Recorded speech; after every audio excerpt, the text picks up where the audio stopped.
കൂട്ടായ്മയിലെ സ്നേഹം നിറഞ്ഞ എല്ലാ പ്രിയ സഹോദരങ്ങൾക്കും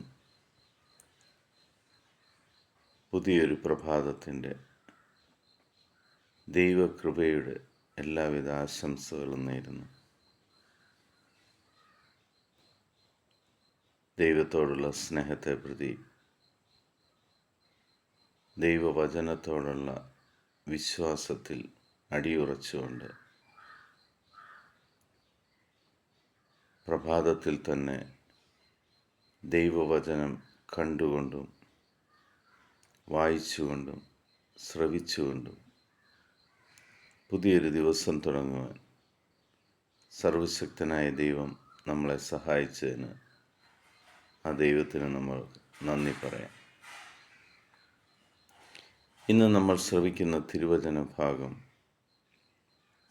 91 സങ്കീർത്തനം 1-2 തിരുവചനങ്ങൾ. അത്യുന്നതൻ്റെ സംരക്ഷണത്തിൽ വസിക്കുന്നവനും സർവശക്തൻ്റെ തണലിൽ കഴിയുന്നവനും കർത്താവിനോട് എൻ്റെ സങ്കേതവും എൻ്റെ കോട്ടയും ഞാൻ ആശ്രയിക്കുന്ന എൻ്റെ ദൈവവും എന്ന് പറയും. എങ്ങനെയാണ് ഒരു മനുഷ്യൻ ദൈവത്തോടൊപ്പം നടക്കുക എന്ന്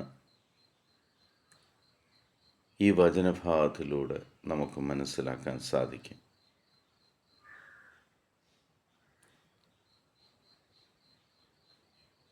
ദൈവത്തിൻ്റെ മക്കളായ നമ്മൾ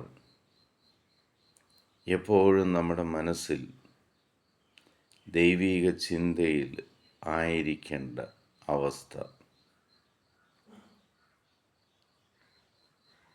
നന്ദി പറയുന്ന അവസ്ഥ. കർത്താവേ, അങ്ങയുടെ സംരക്ഷണത്തിലാണ് ഞാൻ വസിക്കുന്നത്, അങ്ങയുടെ തണലിലാണ് ഞാൻ മുന്നോട്ട് പോകുന്നത്, അങ്ങാണ് എൻ്റെ സങ്കേതം, അങ്ങാണ് എനിക്ക് കോട്ട കെട്ടി സംരക്ഷിക്കുന്നവൻ, ഞാൻ ആശ്രയിക്കുന്ന ഈ ഭൂമിയിലെ ഒരേ ഒരു ദൈവം അങ്ങാണ്. 5 കാര്യങ്ങൾ നമ്മൾ വിശ്വാസത്തോടെ മനസ്സിൽ പ്രഖ്യാപിക്കുകയാണ്. ആ ദൈവവുമായിട്ട് നമ്മൾ യാത്ര ചെയ്യുകയാണ്.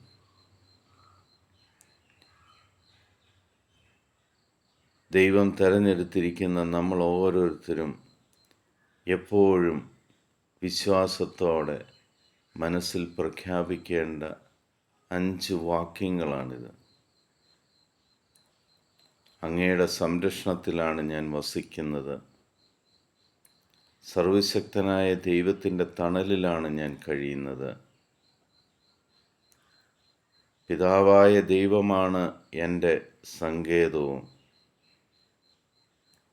എന്നെ ശത്രുക്കളിൽ നിന്നും സംരക്ഷിക്കുന്ന കോട്ടയും, ഈ ലോകത്ത് ഞാൻ ഏറ്റവും കൂടുതൽ ആശ്രയിക്കുന്ന എൻ്റെ ദൈവവും. ആ ദൈവത്തോട് ചേർന്ന് നമുക്ക് നടക്കാം. നിങ്ങളുടെ ജീവിതം ദൈവാനുഭവമുള്ളതായി മാറുവാൻ ഈ 5 കാര്യങ്ങൾ നിരന്തരം മനസ്സിൽ ഉരുവിട്ടുകൊണ്ടിരിക്കുക. സമർത്ഥമായ അനുഗ്രഹം എപ്പോഴും നിങ്ങളുടെ പിന്തുടരുന്നത് കാണാം. ദൈവത്തിൻ്റെ സംരക്ഷണം എപ്പോഴും നിങ്ങളുടെ കൂടെ ഉണ്ടായിരിക്കുന്നത് കാണാം. ഈ ഒറ്റ പ്രാർത്ഥനയിലൂടെ ദൈവാനുഗ്രഹം നിങ്ങളുടെ ഭവനത്തിൽ നിറയുന്നത് കാണാം. പിതാവായ ദൈവത്തിൻ്റെയും പുത്രനായ യേശുക്രിസ്തുവിൻ്റെയും പരിശുദ്ധാത്മാവിൻ്റെയും കൃപയും അനുഗ്രഹവും സമാധാനവും നിങ്ങളുടെ മേൽ സമർത്ഥമായിട്ടുണ്ടാകട്ടെ. ലോകത്തിലെ 800 കോടിയിലധികം വരുന്ന മക്കളെ എല്ലാവരെയും പിതാവായ ദൈവത്തിൻ്റെ സന്നിധിയിലേക്ക് നമുക്ക് ആനയിക്കാം. ദൈവത്തിൻ്റെ സുവിശേഷം അവരും കേൾക്കുകയും മനസ്സിലാക്കുകയും വിശ്വസിക്കുകയും ചെയ്യട്ടെ. ഞാൻ വിശ്വസിക്കുന്ന സർവശക്തനായ ദൈവം ഏക ദൈവമാണെന്ന് ഉദ്ഘോഷിക്കുവാൻ അവരുടെ നാവിനെ ദൈവം ബലപ്പെടുത്തട്ടെ.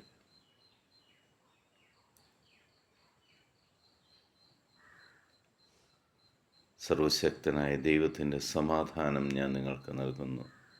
ഈശോ മിശിഹായ്ക്ക് സ്തുതിയായിരിക്കട്ടെ.